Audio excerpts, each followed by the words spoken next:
Focus is important because it allows you to actually make progress on a thing. And it does mean that you don't get to do everything all at once, but it doesn't mean you don't get to do everything. You just don't get to do everything now. Right. Right? So it is about making some choices and seeing that progress so that you can say, okay, this is far enough. I've gotten it where I need to go. I can hand it off.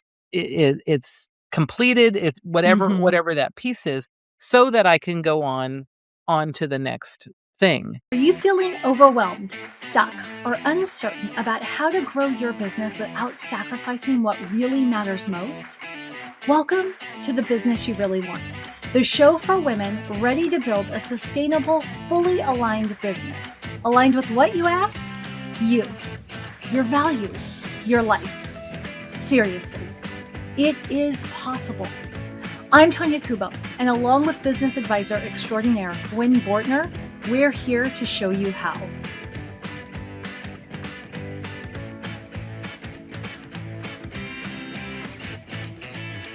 Most accountability systems fail because they try to track everything.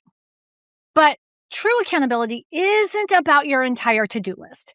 It's about the 1 to 3 things that actually move the needle. It's about making hard decisions on what those 1 to 3 things are and sticking with the decision over time. Going back to part 1 of the series where we talked about consistency. If you can't be consistent, the rest of what we're talking about isn't really going to be that helpful because consistency is the first step. So after you recognize consistency and the importance of that and shore up the system so you can be more consistent, then we can actually talk about the subject of today's episode, which is focus. Now, here is where you realize how important focus is. By now, I think most of us are aware of the Eisenhower matrix, and most planning systems, project management systems are built around the just fact that what is urgent almost always takes priority over what is important. And that leaves a lot of us stuck. And so most project management systems are designed so that you keep what is important but not urgent front and center.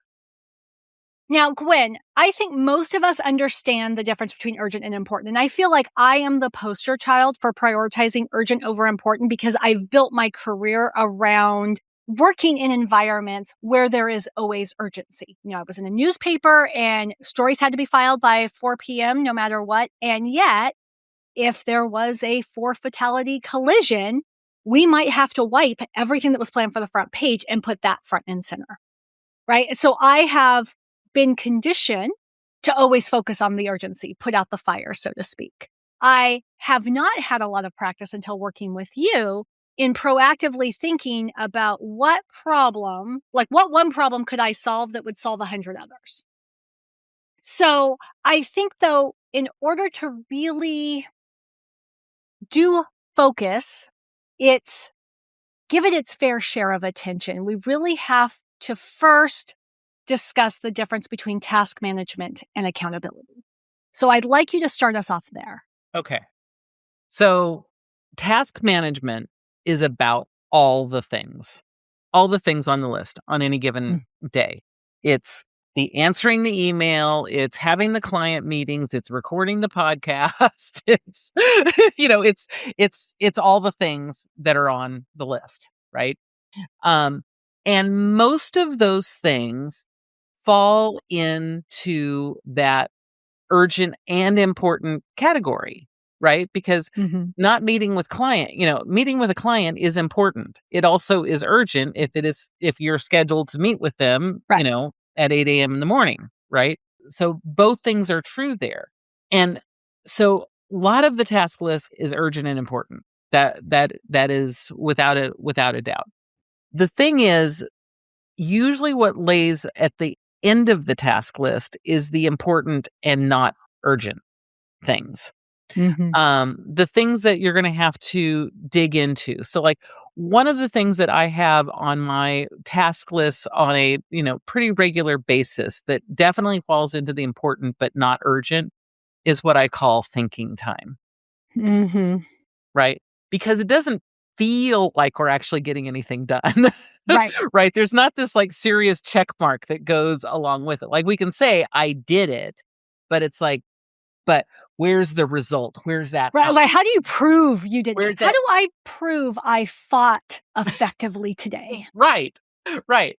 And so the task list, we get really focused on all the things that we can actually say. Yeah, I created 3 posts that'll go up on social media next week. It's all of those things. And not that they're not important. Some number of these are important, but they also can be urgent, right? Like Mm-hmm. we try to stay ahead of schedule for recording podcasts, but if we didn't, they could become urgent, Right.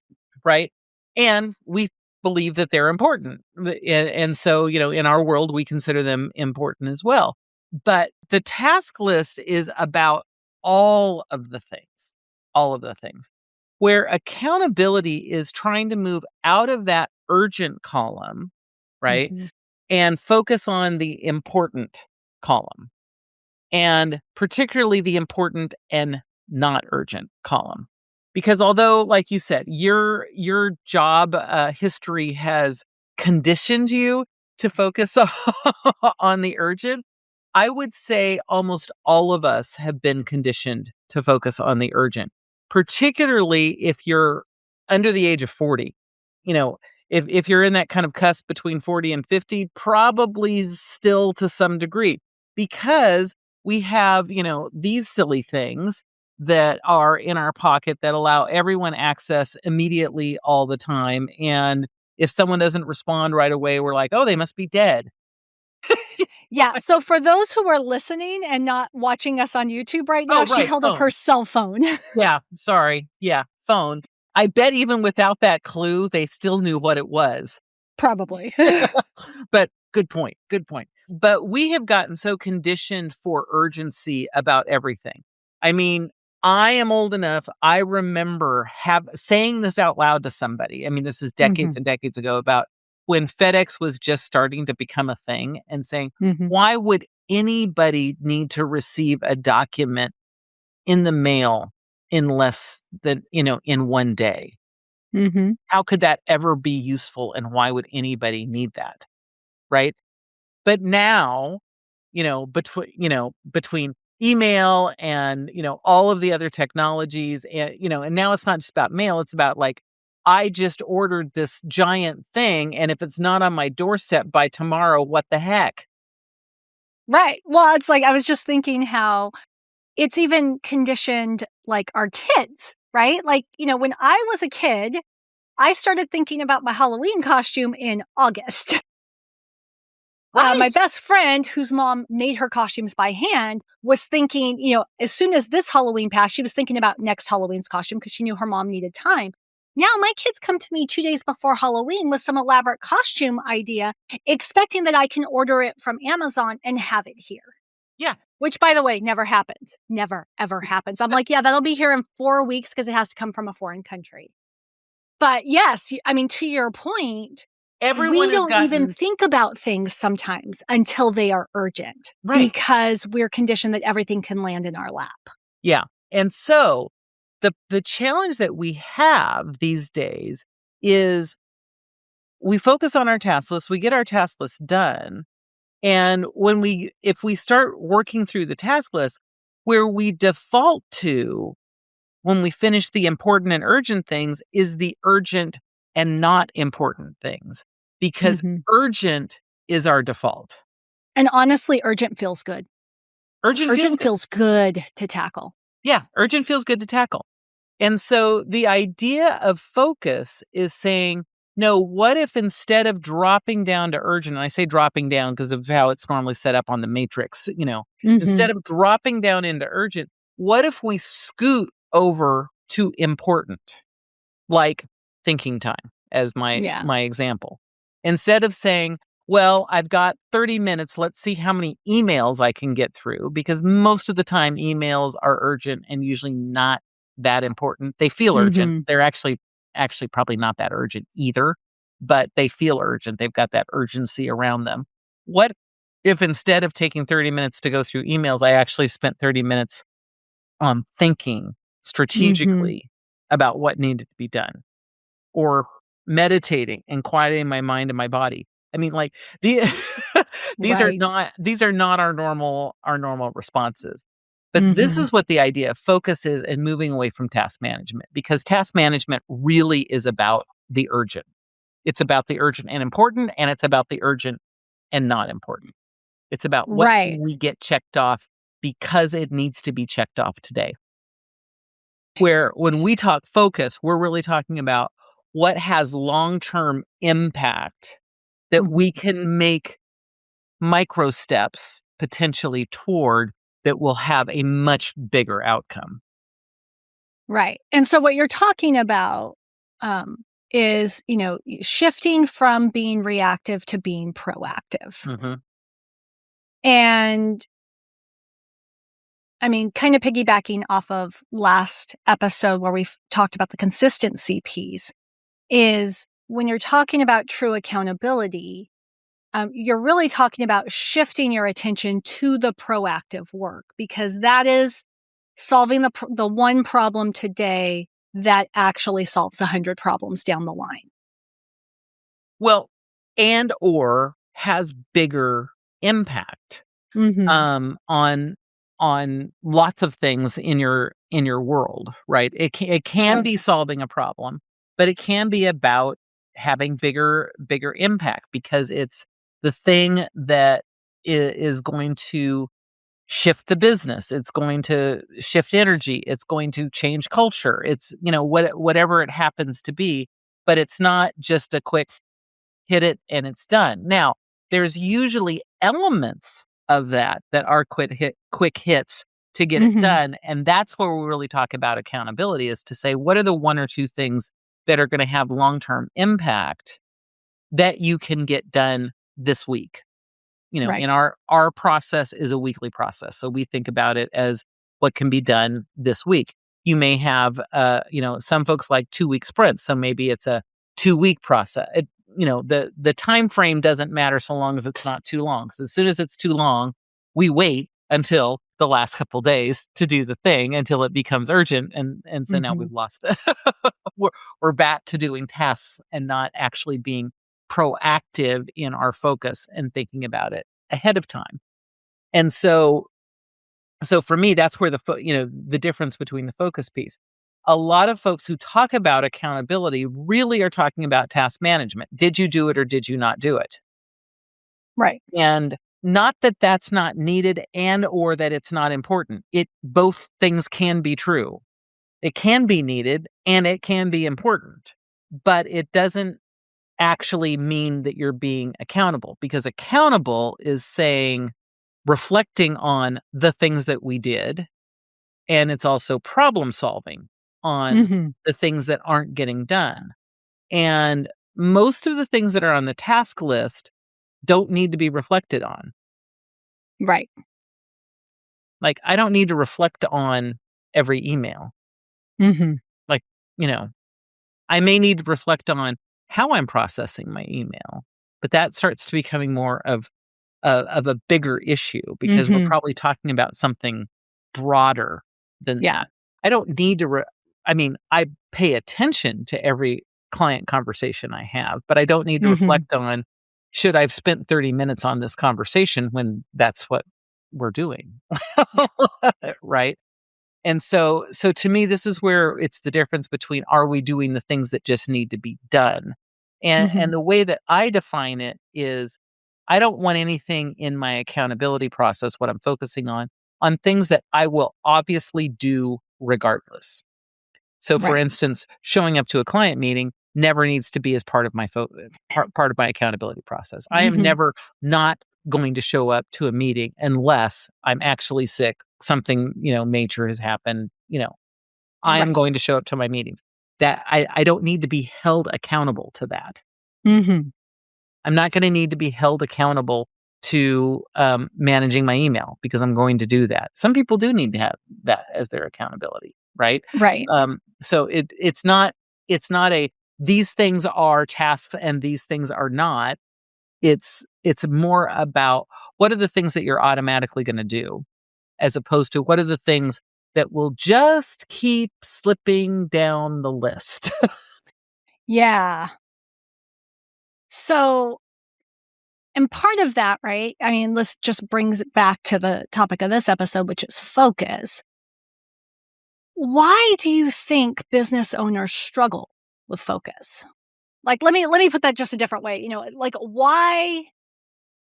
What is the challenge that prevents them from focusing just on those 1 to 3 things that they're not going to automatically do? Like, what makes them kind of put the big laundry list of things?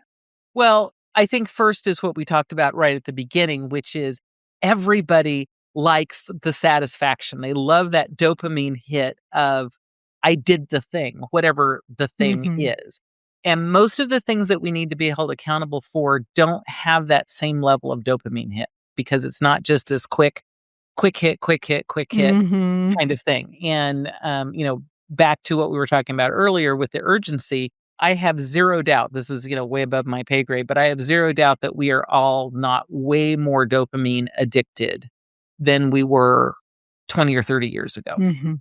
just because of the way everything works in our environment these days. Back to the phone dinging and, and email dinging and, all the things that are like, woo, woo, woo, someone cares, someone's paying attention. So, so that to me is one of the issues that's related to it, Mhm. is that we don't get that same dopamine hit, that, instant sort of piece of it.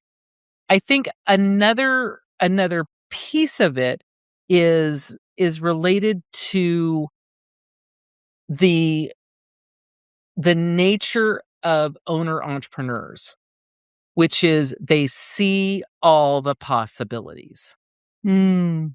It's why they're an entrepreneur.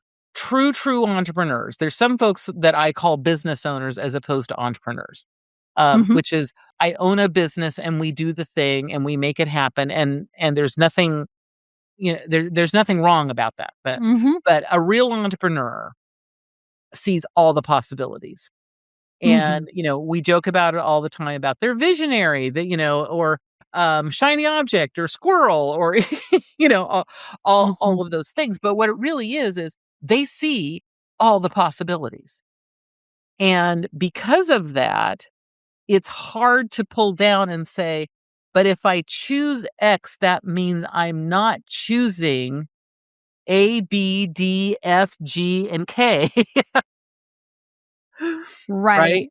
And there's some amount of, it's probably a little overstated, but maybe not, mental anguish in that, Yes. right? When we say, I'm not saying you can't do all of those other things, we just can't do them all now, Mhm. right? And so I think that's another reason why they struggle with it. And part of them, and I would say, a huge percentage of them, that I see all the possibilities and I chase a lot of them at the same time, got them started. Right. And so they feel like it's the thing that if they stop doing it, they're going to fail, Right. which is not true, Mhm. at all.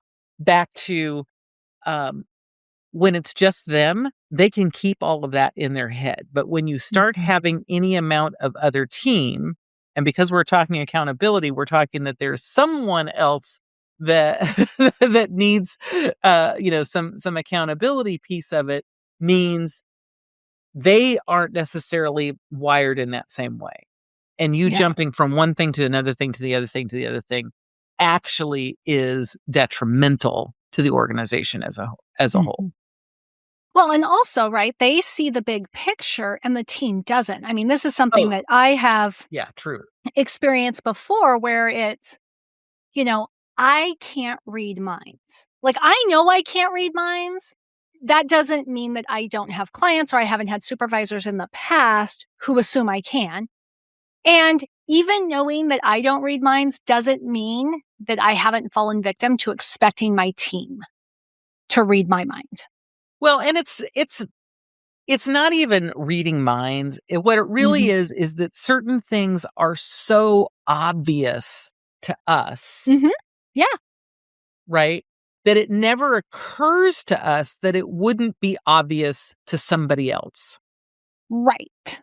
And, I mean, like you and I have this conversation a lot where you will say something to me. It's like, that most people don't know that, or most people don't think that way, or most people don't do that. And I'm pretty sure every time I stare at you like, like, what? That can't Right.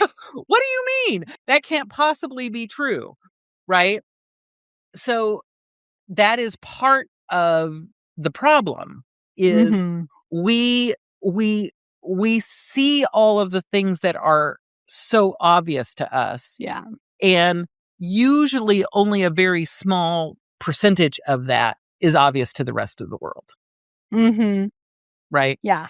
And back to when you get in someone who's a real entrepreneur, a real visionary, not only do they see all of it, but they see so much more than everybody else does. And it still seems so obvious to them. Oh, yeah. Yeah. I mean, I just think of in the last week alone, the number of things that Sophia, because she's a VA that we share, has asked me that, like, my initial response is frustration, right? Because, like, how do you not know that? And then 60 seconds later, it's like, well, of course she doesn't know that. Right. Like, I have my own podcast, have an episode where my audio is trash, Gwen. Like, never happened to me before, right? But, like, my audio is terrible, but the guest sounds great. And it just doesn't make sense to, like, reschedule it. So I send Sophia a note that says, hey, just make sure to let the guest know. Sophia's question is, what exactly do you want me to tell the guest? Well, I'm like, well, that they sound awesome. I sound horrible. We know this, but because they sound so awesome, it's, we're not going to reschedule the interview. I don't want to take up more of their time, blah, blah, blah, blah, blah. As I'm thinking this through, I'm like, how would Sophia know any of that? Right. How would she know to approach it with, hey, you sound so amazing. We have made the decision not to re-record. Tonya's willing to suck up the fact that she sounds awful. The interview, there were just too many good moments that we just don't think we could recapture it if we rescheduled, blah, blah, blah, blah, blah. Sophia doesn't have 20 years of experience in this. Right. Sophia doesn't have a personal relationship with the guest. Like, of course she's going to have no clue. But me, right, I see the whole picture. I go like, okay, it's one episode out of 20. In the grand scheme, I'm getting 300 listeners a month. In the grand scheme of things, it is not worth the cost associated with re-recording the interview. We want the guest to know, just because if they listen to it, we don't want them to think that they're the only person who hears how bad my audio is. We want them to know it's intentional in all of these things. But I only know that because this is like the 8th podcast I have worked on. Right. Right? Like, Sophia is just like, she knows her job is guest relations, but I have to connect the dots for her on how my bad audio or one bad episode relates to her role in guest relations. Yeah. And that's a classic example of us making too big of an assumption. But let's get back to focus. Right. Well, because here's my point with that, right? Is on the focus issue. CEOs have a hard time, I think, based on what you're saying, is they see the whole big picture, their team doesn't. And like, kind of piggybacking on my story, is they think the priorities are obvious. Yes. And I am so guilty of this, Gwen. It's like not even funny. Like, Me too. like, as I'm speaking this, I'm like, I didn't mean to create an episode specifically for me, but yet here we are talking about what I need to hear. Well, and like I said, me too. I mean, there's several times it's like, how is this not obvious? And it's like, oh, right. Same, different story, but exact same, same through line of like, oh yeah, there'd be no way for someone else to know what's going on in my head. And so when we talk about focus around accountability, one of the things is I move away from the task list. I don't care about all the things that you're doing. I care about the 1, 2, possibly 3 things over a period of time. And we work in quarters. I tell people to, work in whatever chunks of time seem logical. I don't want you to go more than 6 months, but, some folks, a 2-month makes more sense for their rhythms, a 4-month may make more sense for their rhythms. Generally, if you don't know, 90 days is a good time frame. But what within that time frame would actually move the needle in a significant way that if you don't give attention to, isn't going to happen? And that's the key piece about the focus. Big enough that it fits the time frame. So it's not something that's like, well, I need to, write 10 posts, or I'll say 13 posts for the next 13 weeks. Well, I bet if you took one day, you could probably do that. Mhm. Right? So I'm not sure that's the thing that we're talking about here. Yeah. Now, it may be talking about how do we develop a strategy that is consistent and, and so now, and part of that is writing 13 posts for the next 13 weeks, right? Mhm. But it's about what is the thing that's going to move the needle that's not necessarily obvious Yeah. or that will be easy to slip, right? And so, for example, one of the things that we're focusing on in this particular quarter that we're recording in is refining and defining what our accountability training process looks like, and who it's directed toward. Mhm. Now, would we not do anything on that if we didn't have it as a focus? I doubt it. We probably Right. would, right?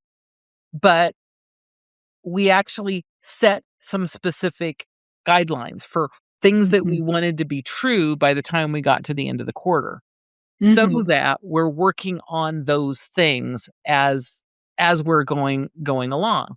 Now, back to, like I said, it's not like I wouldn't do anything, but I can Mhm. assure you I wouldn't be thinking about it as often as I am and in the same way if we didn't have some accountability on it. Because the other piece of it is, as I get stuck or as I have concerns, this is part of our accountability process. Is we reflect and we start talking about it and say, well, what's actually the problem? Where are we actually Mhm. stuck? How do we want to Right. think about that?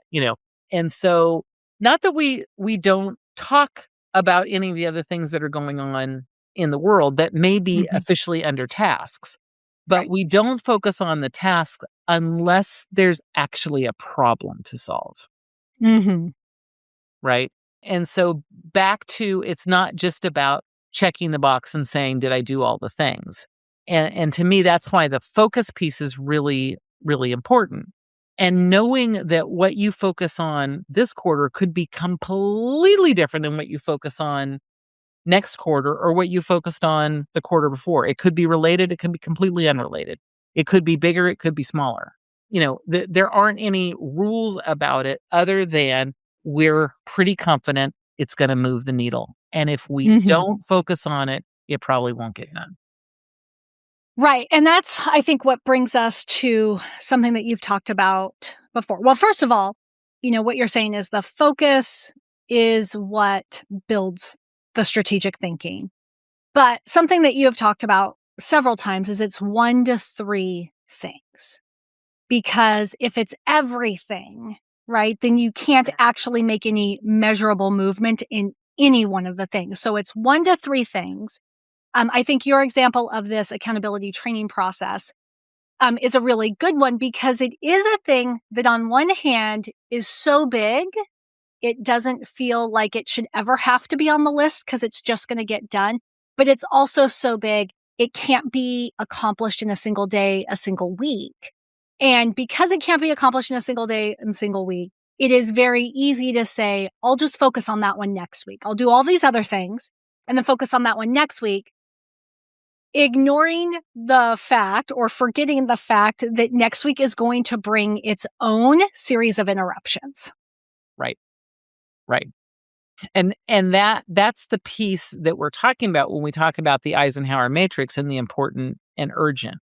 What I believe to be true, and I don't have enough other examples to say this is true yet, but I'm pretty confident that it's right, is if you start doing more accountability and therefore working on things in the important and not urgent category, over time, fewer and fewer things land in the important and urgent category because you actually get them done before they become urgent.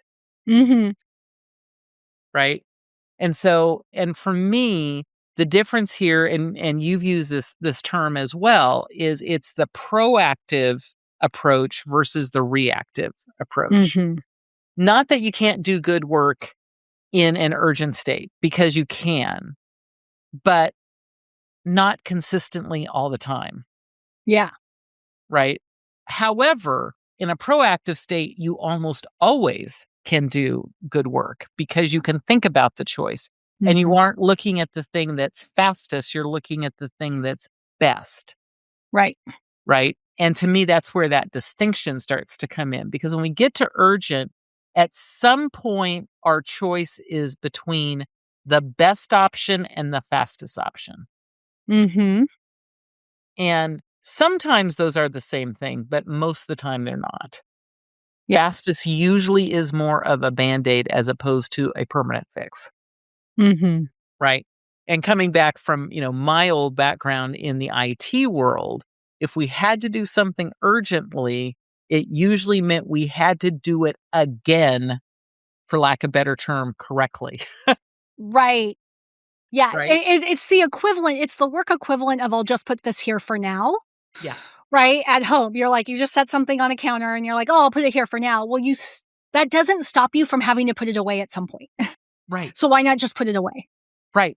It's exactly that thing. So it ends up being that you're taking more time and energy in the long run to get to the thing that you're actually looking for. But when we're proactive, most of the time we don't, like I said, not that there's never rework, because occasionally there is, but there's less, my experience is there's way less rework when we're doing it in the important and not urgent state of mind.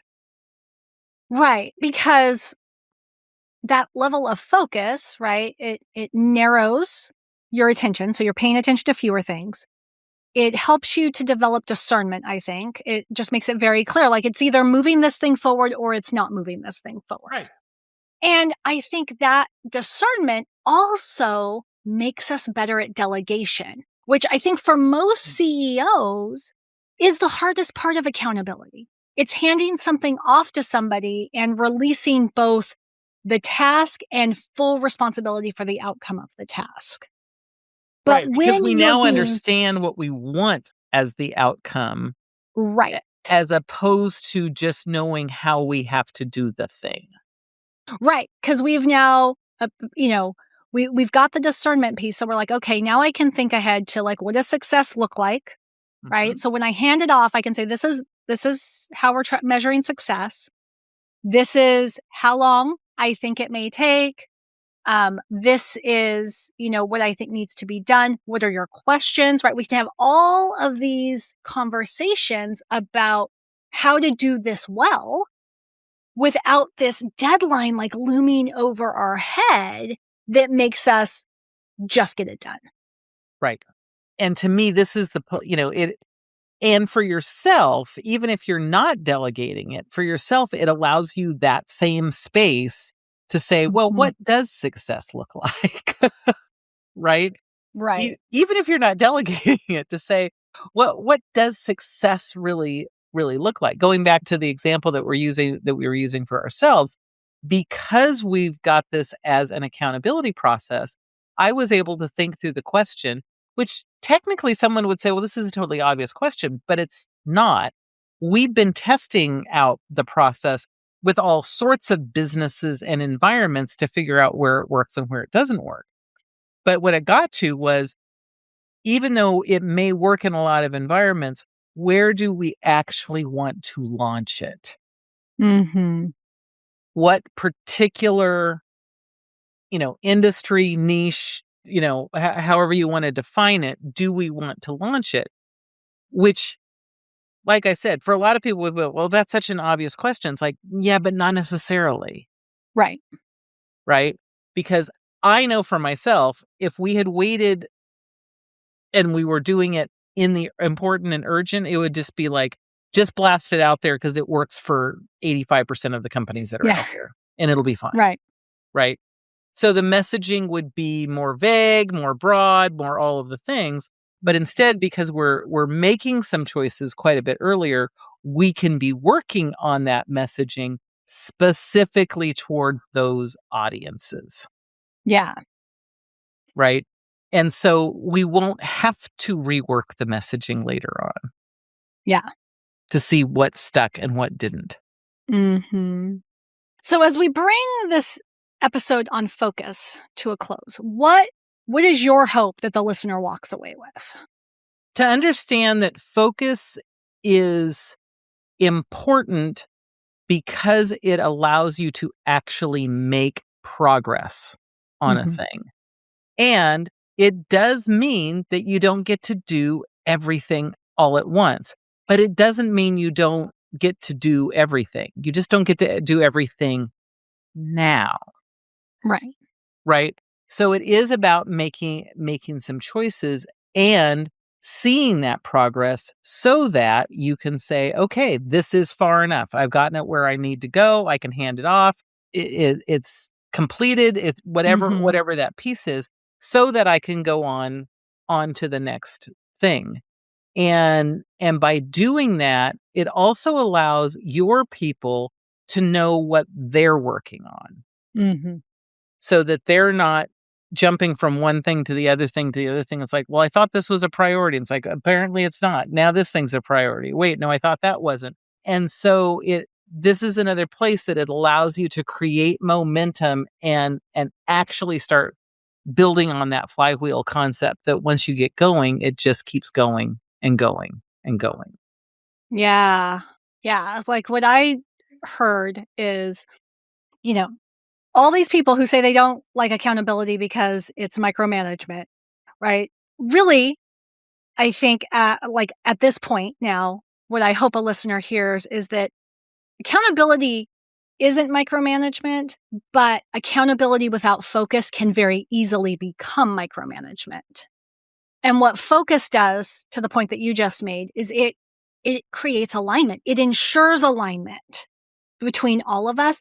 And it's that alignment that builds momentum. We're all working toward the shared goal, and we're all taking ownership over our piece of the journey to the shared goal, whatever that is. Yeah, it's the phrase that we hear a lot, but the folks that have been using this process internally have said, we're now all rowing in the same direction. Yeah. Not stepping on each other's toes, not crisscrossing. And if you've ever been in a rowboat with more than one person or, something similar, when you first start, you're not going very much. But once you start creating some momentum and you're all doing it in the same way and at the same time and row, you really can build a huge amount of momentum over time. And so that rowing all in the same direction is a way bigger thing than you think it might be. Yeah. So here's what I'm going to say to the listener. Right? If you're listening to this, whether you identify as a business owner or you're a professional, if you're listening and you're like, they're talking about narrowing focus and that feels hard. And if you think it feels harder than it should, I think a really good first step is to subscribe to Gwen's weekly question, because it is just one email, drops in your inbox every single Friday, and it doesn't take more than like a minute and a half to read. And it's just a single strategic prompt that is designed to sharpen your thinking. It focuses your attention on one little thing. Spend 5 minutes, 15 minutes reflecting on that. You can respond if you want a response back from Gwen, but you don't have to. And to sign up, all you have to do is go to everydayeffectiveness.com/question. It's free, but it's a really good way to practice sharpening your focus and getting into that proactive state of thinking versus that reactive state of thinking. Now, make sure to join us for the next episode where we close out this series on accountability. First episode talked about consistency. This episode talked about focus. And next week, we are going to tie it all together on something that I think has a little bit of a prickly connotation, which is feedback. But we'll let you hear more about that on the next episode. Thanks for tuning in to The Business You Really Want with Gwen Bortner. I'm Tonya Kubo, reminding you that sustainable success is within reach. Make sure to subscribe to the show and visit thebusinessyoureallyWant.com for more resources. Until next time, keep dreaming big and acting with intention.